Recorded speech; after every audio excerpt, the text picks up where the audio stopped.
Muri yeZimbabwe makadiko kumatima nenyika kwese kwese kwamuri zita ndinonzi DJ T1 pano pa Teachkach MTV apo patinobata nyaya dzakasiyana siyana dzinoitika mumatunhu atigere pamwe chete neakatikomberedza. Nhasi tapinda mudora pindo mubhuku rasabhuku Chisamba. So kutaura kwandiri kuita ndiri pasabhuku Chisamba pacho ipapo ndo pane nyaya yaitika ipapo. Nyaya yaitika mukunzwa kwataita kuti tizosvike pano tanzwa kuti sabhuku wakasvikirwa nematsotsi. Saka zvizere toda kuti tinyatsonzwe kuti nyaya iyi yakafamba sei, chii chakaitika. Saka ndichatanga kurukura namama tozoenda kuna baba otirondedzera kuti zvakafamba sei. Mama makadii zvenyu? Inofara kana makadini? Ndinofara mama.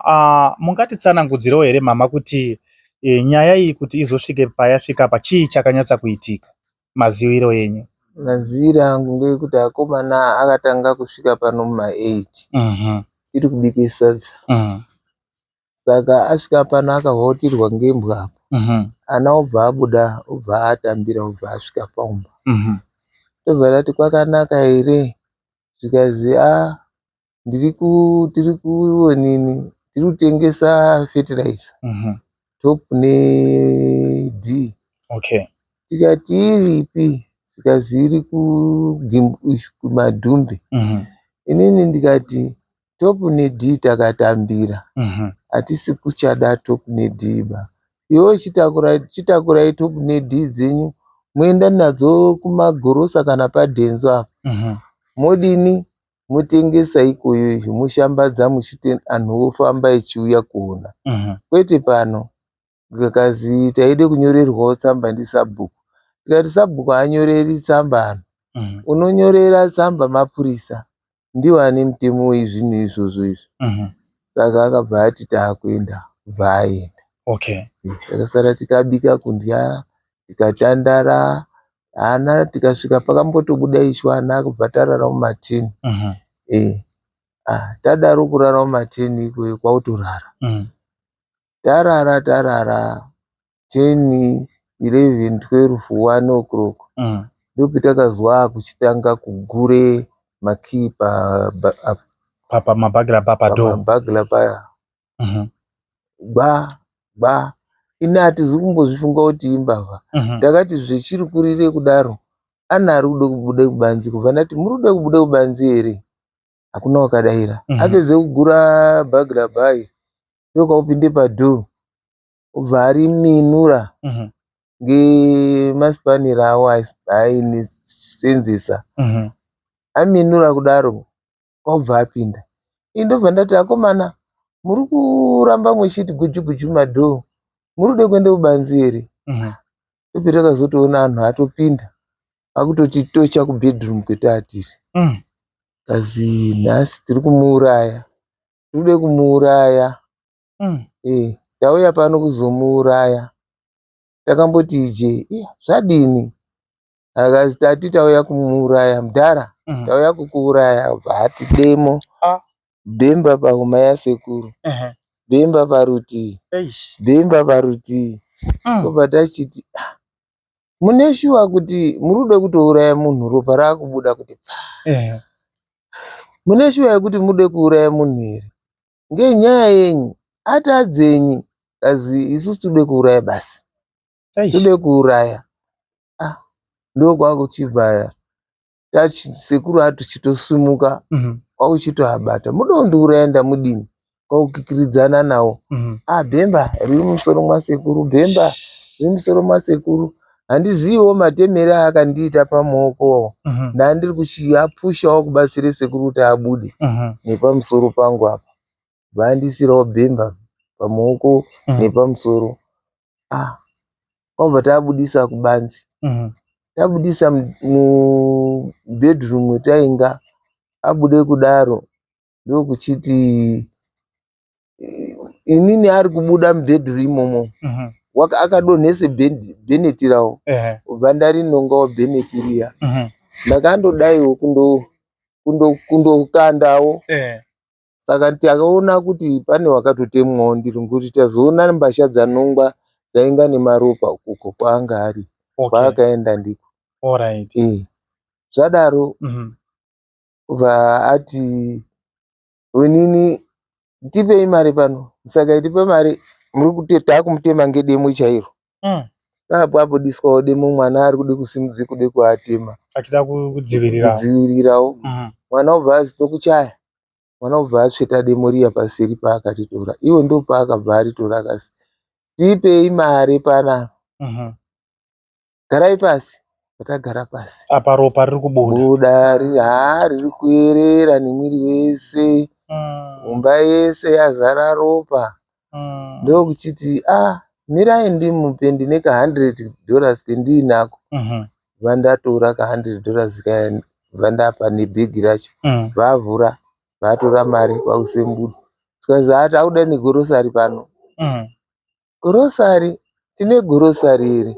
Akazi tiri kutode gorosari, hatiendi tisina gorosari. Ndokwakuchiendepo patinorongedza zvimafuta zvedu, nepainga nechikafu cheana, bota raakatengerwa.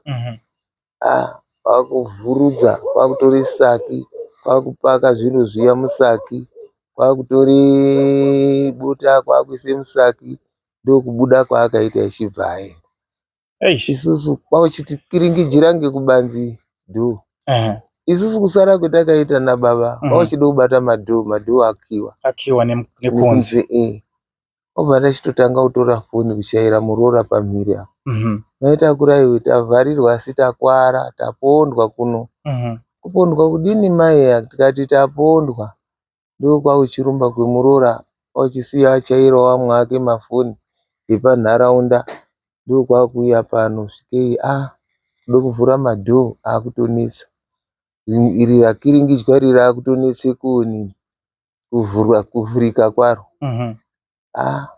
Ndopaya achibva azogadzirisa kubva razovhurika. Isusu tandoti ropa. Taane ropa. Ndokwakuchibva adini, apinda mumba kwakuchiti pukuta neropa nemuroora mudoko wepamukorori mudoko uri paseri apa. Vakuchiti pukuta ropa riya, kuchiti pukuta. Tikati tiri kutamba nenguva, 3 dzachaya. Daidzai munhu wemota atitakure tiende kuhosipitari. Ndopetadaidza munhu wemota kwakuende kuchipatara mapast3.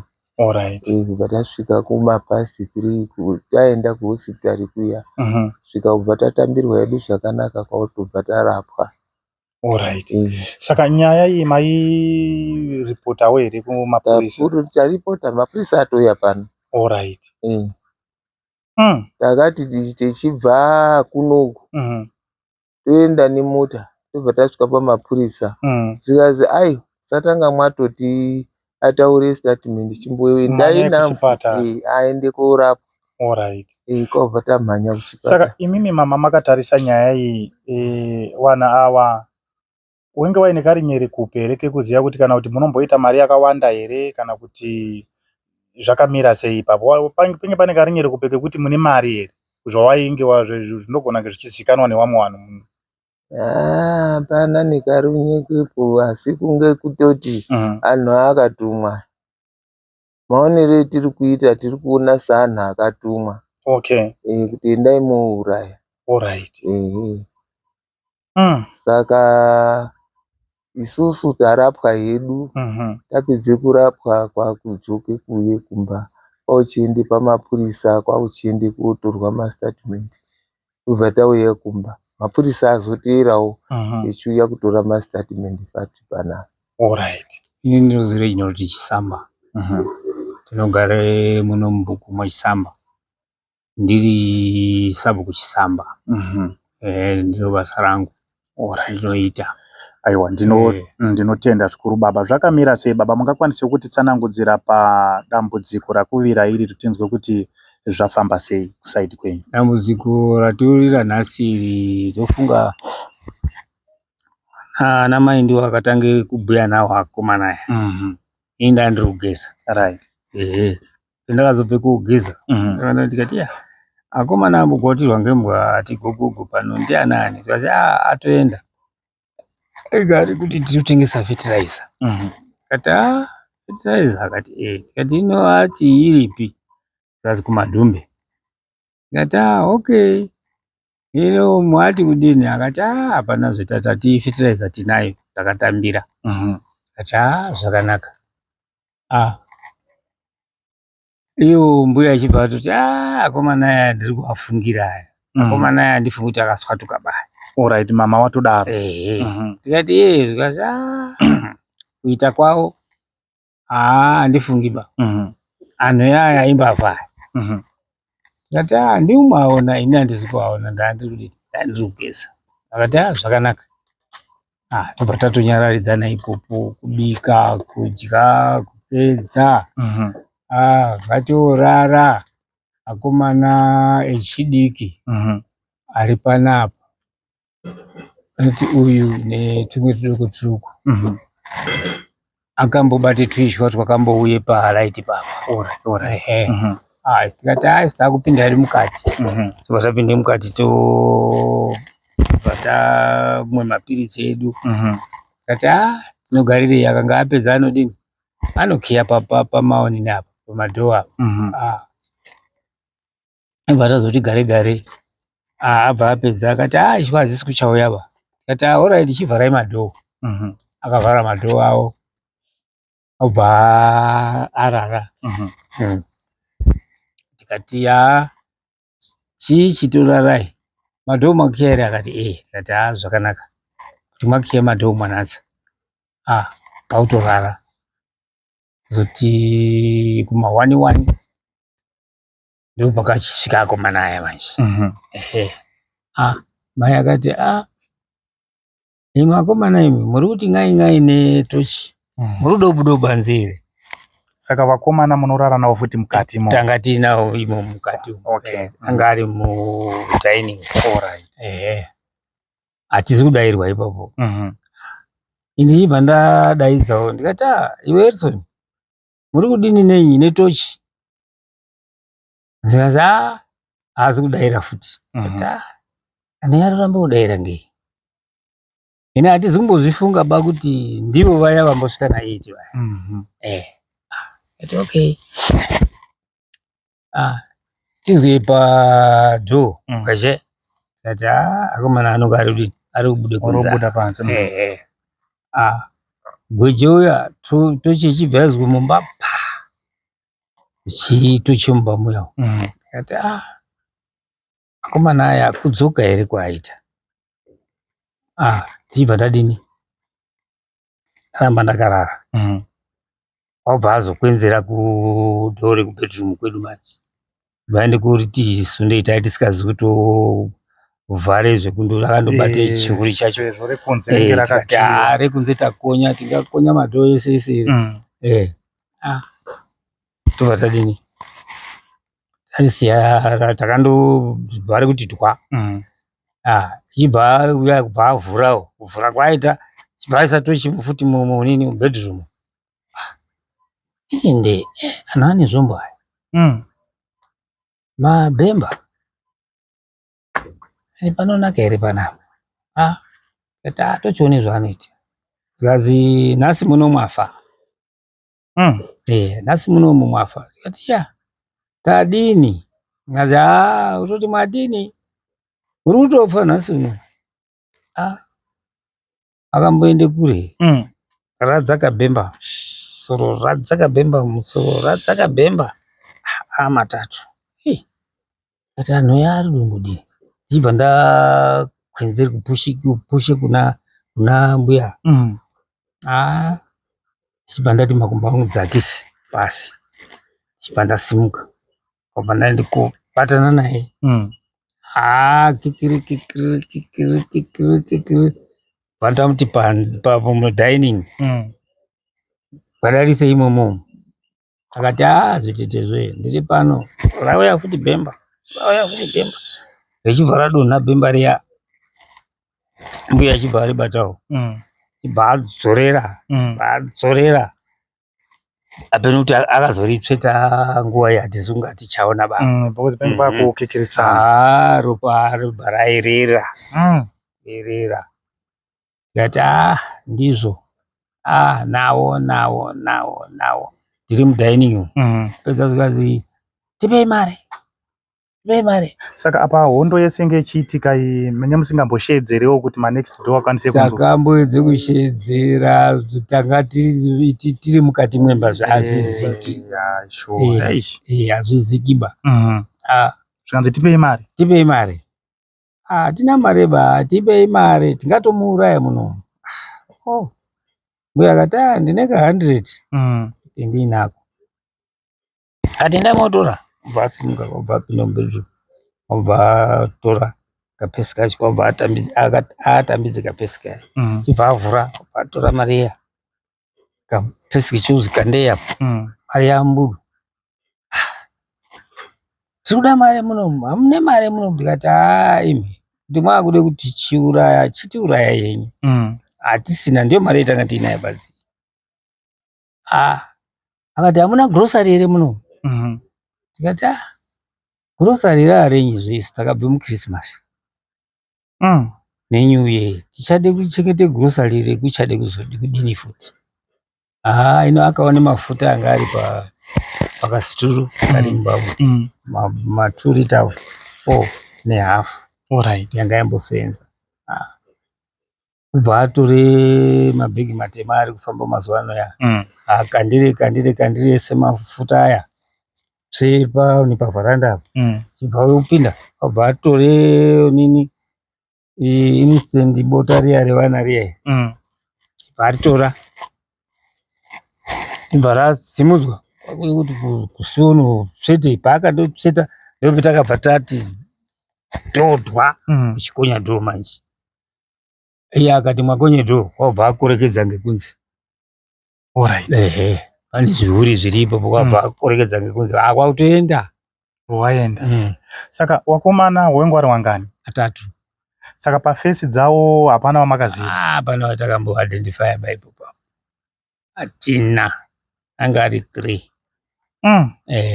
Saka Sabhuku imimi wakomana awa ndombobvunza futi mubvunzo wandambobvunza gogo. Panga paine karinyere kuperi kana kanozikanwa nani kuti mimi munogona kuva nemari yakawanda kana munochengeta girosari rakawanda pana? Hatimbozivi. Ipapo hatimboziba. Peno iwo ndiwo aindoite zvinhu zvavo zvizvo. Hatimbozivi kuti paine runyere kuperi runonga ruine anonga achindotaura. Apeno ngekuti chinoitika chine umwe wemudhuze. Wemudhuze zvinogona kudaro.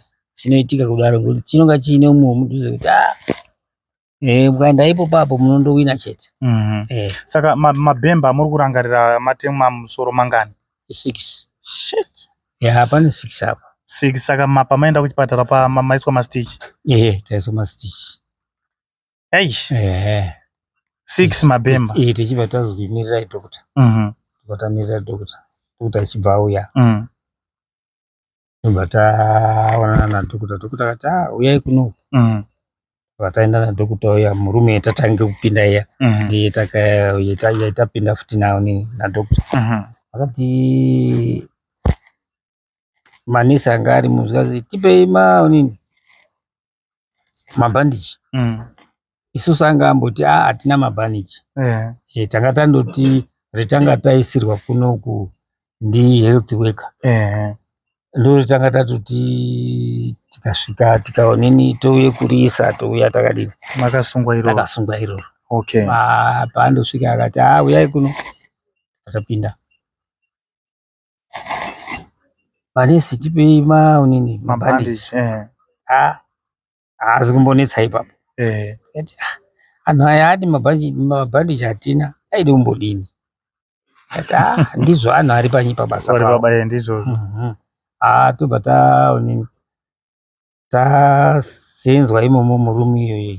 Ini ndichibva ndazobuda. Zvikazi pindai mudhoo 4. Right. Tobva ndapinda mudhoo 4. Ndo mazogezeyo zvironda zvangu. Apedza kugeza akati tinotombobaya jekiseni rekuti tione kusona. Alright. Akati zvakanaka. wabaya jekiseni rake kwautange kusona mwaitemwa mweya kusona wapedza akati ndapedza no imwimwi chimirirai dokta. Alright. Ati ngatimire. Kupedza kudaro dokta ichibva auya ndopazotipinze muimba iyi. Chibva auya kutibudisa futi tiri 2 zvikazi pindai futi mudhoo 4 chibva tafamba topinde mudhoo 4 ndomwazoema bhandichi. Tobva tachiuye kudini kubhandichwa machibandichwa maoko. Saka mama waita sewasonwawo futi pa wasonwa apo pa. Alright, wasonwawo mastichi mangani mama? Atizombaerenga ameno. Anzi kana 8 anosvika na kana 8 iyo varutaura yo. Saka penge pakaoma. Saka muchizobva ikoko muchibva mazodzoka henyu kuno nekuti penenge ndikutaura namama ndanzwa kuti kumapurisa menge matoenda kupolisi. Asi ikoko kwacho. Takati kubva kutaite uno tosvike paruraro. Tobva mapurisa eparuraro akati darikai. Monyorerwa ngemupurisa uri kuhospitari pachena hospital ipapo. Mukanga mwabva ikoyo mozoya panapa toizonotore mastatement ngekuti muri kurwadziwa. Ndizvozvo. Tobva tatodarika nemotika. Alright. Tusvika toonana nezviriyo votinyorera mapepa akaya achibva atipa mupurisa uya weikokoko. Tichidzikai nawo ipi kururaro. No petanga tazondopedza tadzika nawo paruraro. Tichibva tapa tichibva aerengawo akati batai mapepa enyu isita kuda kunyorawo edu. Kwabva anyorawo mairi ndiwo asara aripo paonini apa paruraro. Tikati mapurisa amuuyi kuti muone here. Akazi masoko enyu akanaka asi hatina motika. Tikati muchishamba motika mapurisa zvinombodini. Akati hatina motika. Tikati motika iri panapa tinokwanawo. Handei. Hene yekuti azobva ati anhu yaya anonga ari kuti trepa. Akati alright imi tungamirai tiri kuteera. Tobva tatotungamira wakudzika andoti svikei pano gare iwe ichibva asvikawo abuda neapa. Ndo pabuda ndipo kwautorwa futi mastatement nekuchiuye padhoo racho iri. Tobvapo toende kwaakafamba ndiko tichibva takona ichipauye kudzokera futi wakuya futi padhoo apa.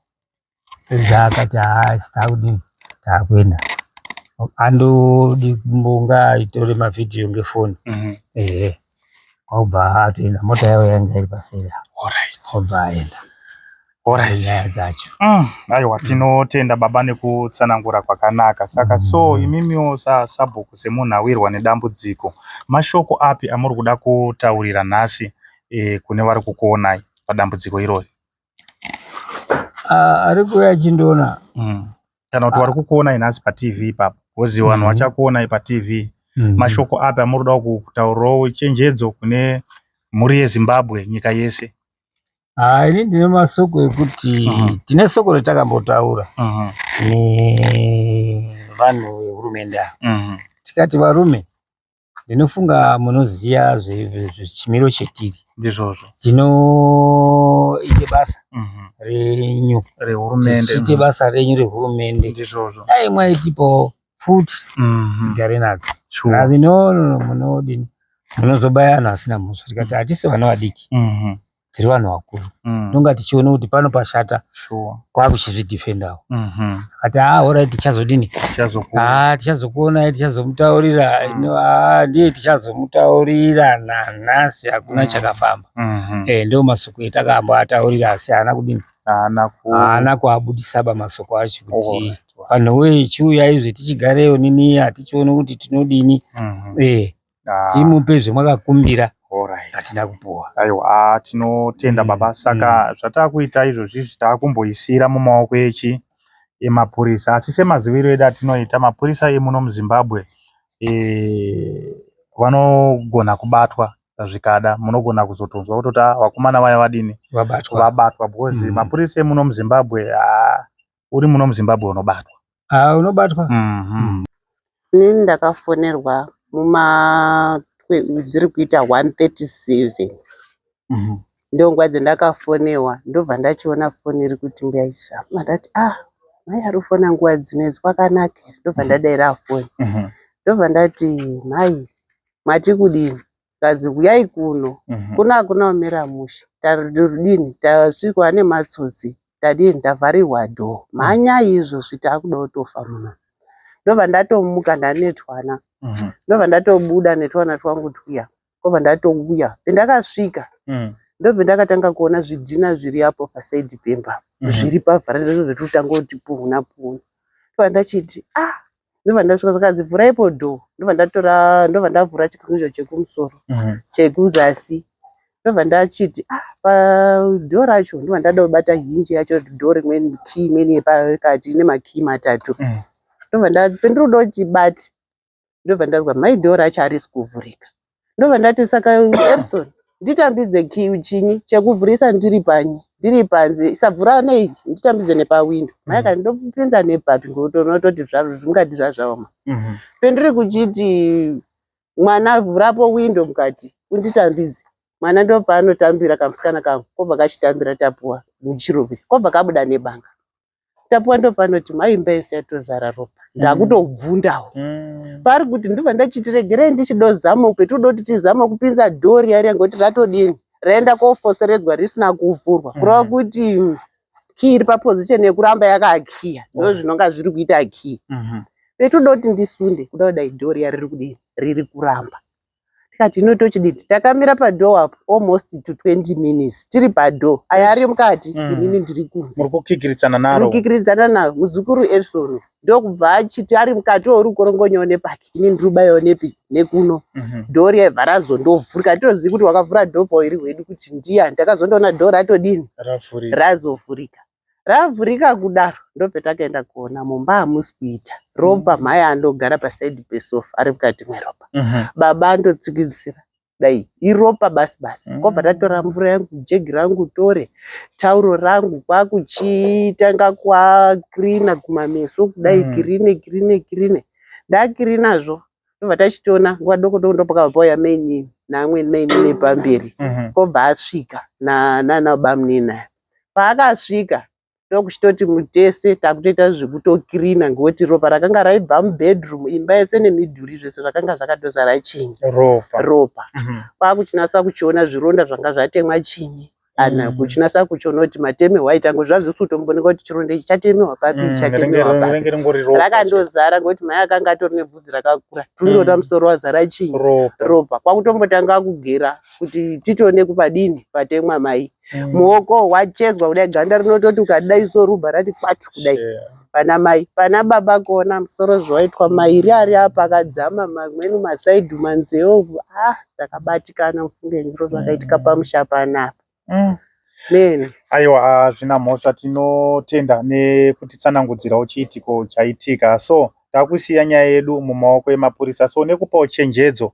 kune vamwe vari munharaunda kuti ngavangwarire nekugarawo vakakiya madhoo nekutiwo mukanzwawo munhu anenge achinoka kasikai kutora action nguva ichiripo asi tinoisira kumapurisa womboita basa rawo vachiferefeta vachiona kuti zviri kufamba sei kana imo munharaunda matinenge tiri imomo mukangoonawo munhu ane ronda risiri kunzwisisika pamaoko chimbomuferefeta iwe ronda iri wakaita sei nekuti muhurukuru yandaita namama ndanzwa kuti mama wakazomutemawo saka kutaura kuti munhu iyeye akaenda aine ronda saka imomo kufamba imomo mukaona paine munhu ane ronda ramusiri kunzwisisa munongobvunzawo momboferefeta muchikwenyerawo mapurisa tichishanda nepolisi yedu. Ini ndinoitwa Vagombe ndiri villager rinogarawo muvillage mwaChiefs ndauya kutozoonawo dambudziko rakavawira zviri kushamisika nekukahadzika zvikuru ndiri pamusha uno kuti idzi hatingadziti imbavha asi kuti tingatoati makororo nekuti tiri kuona kukuwara kwakaita Chisamba kunotyisa nematemerwo akaitwa mbuya Chisamba anotyisa chinhu chatikahadza zvakanyanya muvhiriji muno kuti itype ipi yembavha dzinofamba nemabhemba dzichiti dzode kuuraya vanhu. Tiri kutoshushikana tichikurukura naivo Sabhuku Chisamba naMbuya Chisamba tichidai hurumende yaikwanisawo kuisa ruoko rwayo kumasabhuku, nekuti masabhuku ari pariski, vanokorekta mari dzemichero, ndivo vanochengetedza nharaunda. Dai vapuwa zvavo kana chifefe chekuti varege kuzopinda patsaona dzakadai, nekuti tichitarisa nekuona tiri pamusha uno waSabhuku Chisamba nezvakaitika panapa, taidai titori pamariro, nekuti mbavha idzi kana kuti makororo aya akauya atori nechinangwa chekuda kuuraya munhu. Saka tinotenda Mwari nemukana wekuti tinge tichisangana navo vari vapenyu, nekuti vakasiyiwa vari pavapenyu havo, kunyangwe vakatorerwa zvavakatorerwa nezvavakasiya vaitwa kutemwa temwa nekukuwadzwa zvikuru, asi tiri ngoyambire kunharaunda kuti dai nharaunda yedu inoonekwa ndiShe Chisamba yakwanisawo pepuka pari zvino, kana kuti nharaunda dzakapoteredza mukati menyika yeZimbabwe takwanisawo kuronga kana manighthood watch groups ekuti tinge tichione vanhu vanoselektwa anopota echitenderera munharaunda achichengetedza nharaunda muusiku muya, kuti vanhu vange vakachengeteka mukugara kwedu mukati mwematunhu. Ndingangoti ndo matauriro endingaitawo nhasi tiri pano paSabhuku Chisamba. Tinotenda. Saka so mhuri yeZimbabwe tinotenda zvikuru. Ndo nyaya ndofunga manzwa nyaya yacho kubva kwayakatangira kusvika patasvika, ndo dambudziko rakawirwa naSabhuku wedu. Tiri kuno kudora mati Dora Pindu paSabhuku Chisamba ndo dambudziko ravawira. So thank you very much mhuri yeZimbabwe. Ngatisangane comment section kana pachinge paine zvamunenge muchida kutaura kana zvamunenge muchida kutituma, isisu tinotumika. Ndofunga manzwa kuti Sabhuku wedu watemwa 6 mabhemba mumusoro, mama wakatemwawo paruoko panapa, saka so nemumusoro watemwa futi. Saka so kana paine zvamunenge muchida makasununguka kutibata, isisu tinotumika, tinosvikapo pamba paSabhuku nemashoko amunenge matiudza nezvamunenge matituma. Thank you very much. Ngatisangane zvakare muzvikamu zvinotevera. Kana kari kekutanga kusvika pano paTeachCatch MTV, ndokumbira kuti mongosiyawo masubscriber pamwechete nekulike. Thank you. TeachCatch MTV inokupa nyaya dzakasiyana-siyana dzinoitika mumatunhu atigere neakatikomberedza, dzinotyisa, dzinofundudza, dzinokatyamadza pamwe chete nedzinosetsa. Kuti musarasikirwe nenyaya idzi, munoenda paYouTube channel yedu TeachCatch MTV, mondo subscribe ipapo, musakanganwe kulike pamwe chete nekushare, musazokoshiwe kupfanya kabhatani ako ndokabheroka kuitira patinokanda chinopisa munoyeuchidzwa. TeachCatch MTV tinodzifamira.